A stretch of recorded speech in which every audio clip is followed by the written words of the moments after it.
Ja, jeg vil gerne bevise sinusrelationerne, og den lyder således: sinus til store A divideret med lille a er lige sinus til store B divideret med lille b er lige sinus til store C divideret med lille c. Og her der har vi så en trekant, hvor HC er betegnelsen for højden, og så er BA, lille b, lille c og lille a, det er så siderne, og de store bogstaver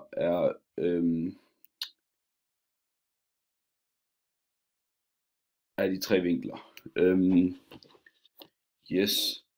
Og hvis vi starter med den firkant herover, så kan vi se, at sinus til store A er lig HC divideret med lille b.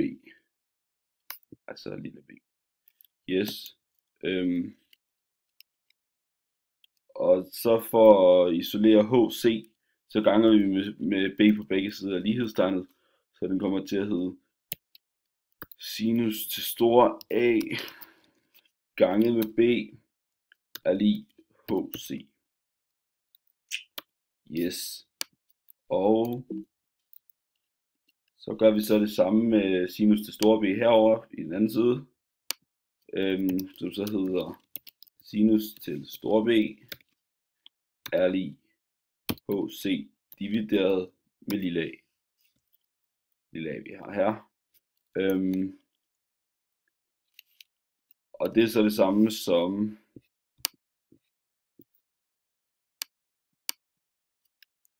så vi kan rulle lidt ned her. Det er så det samme som, så gør vi så det samme som ovenover, hvor vi ganger med b, hvor vi før gange med b på begge sider af lighedstegnet, så her gør vi så med a på begge sider af lighedstegnet. Den kommer til at hedde sinus til store B gange med a er lig HC.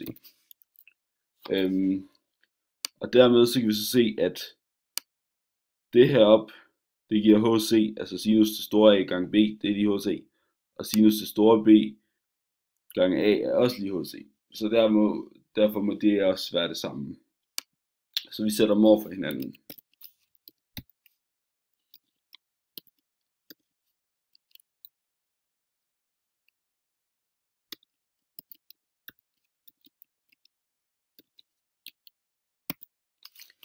Yes. Og det næste vi så gør, det er, at vi på begge sider af lighedstegnet, der dividerer vi med sinus til store A, sinus til yes, det vi gør, det er, at vi dividerer med sinus til store A gange sinus til store B på begge sider af lighedstegnet.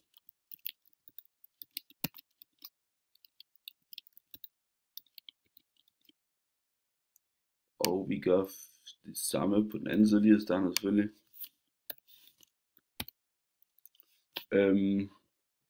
Og det man så kan se, det er, at her der går sinus til store B ud med sinus til B herop. Og herover der går sinus til store A så ud med sinus til store B.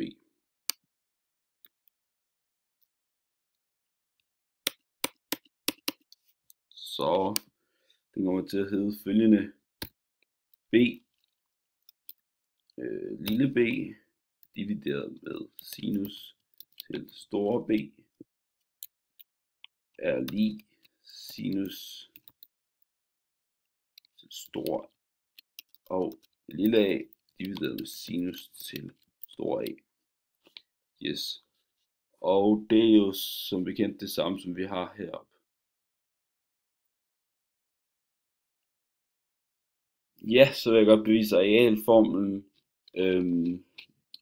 ved en vilkårlig trekant, hvor vi ved, at arealformlen er t er lig en halv a gange b gange sinus til c.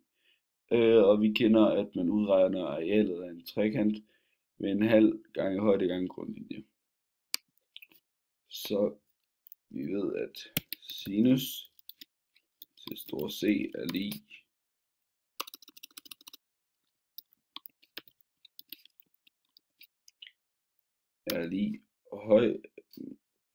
vores H, som er den modstående katete,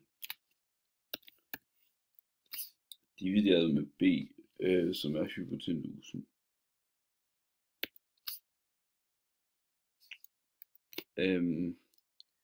Det vi så gerne vil gøre, det er, at vi vil gerne isolere H, så vi ganger med B på begge sider af lighedstegnet.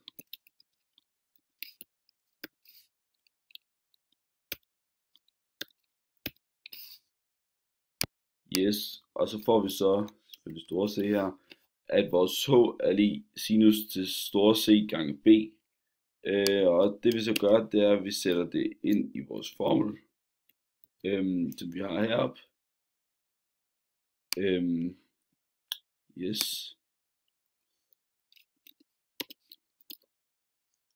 Den hedder som bekendt T. T er lig en halv gange så vores H, som er B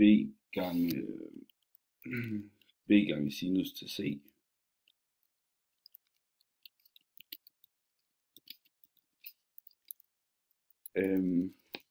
Og så sætter vi så til sidste gange vi med A, som er vores grundlinje. Og vi kan se grundlinjen heroppe, og vi har A her som grundlinje. Og det er ligegyldigt, at A står bagved, fordi at faktorernes orden er ligegyldig. Og ja, således så har vi så det samme her, som vi har heroppe, og dermed har vi bevist arealformen. Yes. Ja, jeg vil gerne bevise cosinusrelationerne, og jeg har valgt at tage udgangspunkt i cosinus til store A, fordi det er samme metode, man bruger, når man skal bevise cosinus til store B og til store C. Jeg har altså valgt at gøre det til A.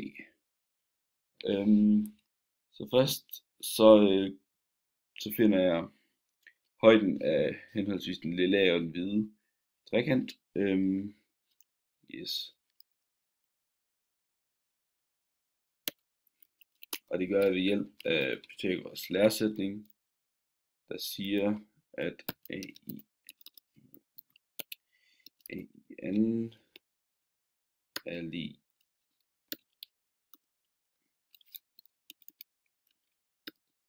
C til X. Så det stykke vi har her.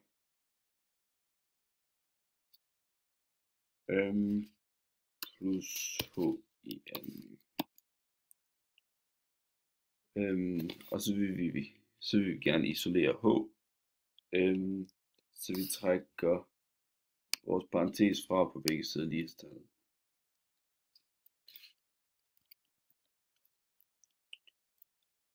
Så den kommer til at hedde H anden A minus A minus parentes C. Yes. Og så finder vi så gør vi så det samme for den hvide trekant, som så hedder B i anden er lig X i anden plus H i anden. Og her vil vi så igen isolere H. Så her trækker vi X i anden fra på begge sider af lighedstegnet. Så den kommer til at hedde H i anden er lig B i anden minus X i anden. Yes. Og da vi kan se, at både B i anden minus X i anden og A i anden minus C minus X, som selvfølgelig også lige skal stå i anden begge steder. Da de begge to er lig H i anden, så vil de altså være lig hinanden. Så derfor stiller vi dem lige hinanden. Ja. Øhm,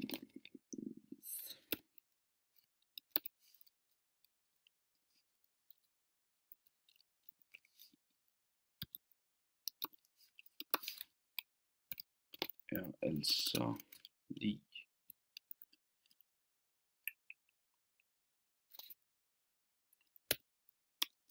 og SBIN minus XIN er altså lig AIN minus CIN. Og det vi så gerne vil gøre, det er, at vi vil gerne isolere A. Så vi lægger simpelthen C minus X i anden til på begge sider lighedstegnet. Så får A n B n minus X n plus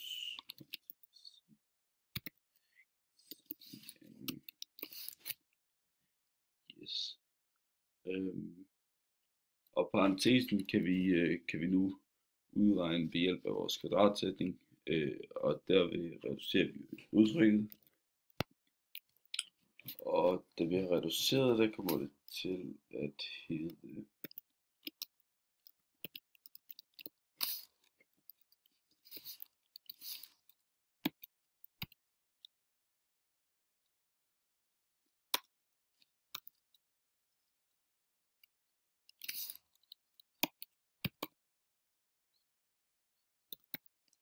det kommer til at hedde an lige bn plus cn minus 2cx. Yes. Og vi ved, at cosinus til store A er x divideret b. Yes. Og det svarer så til,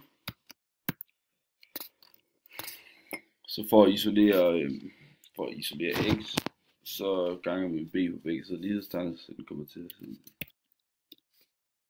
x er lig cosinus til store A gange b. Og det næste vi så gør, det er, at vi sætter vores nye x ind i sætningen her, så den kommer til at hedde an b i n plus c i n minus 2c gange, og så er det så vores nye x cosinus til store A gange b. Ja, og nu skal vi så bare have isoleret cosinus til store A for at bevise sætningen. Eller for at bevise det færdigt. Yes.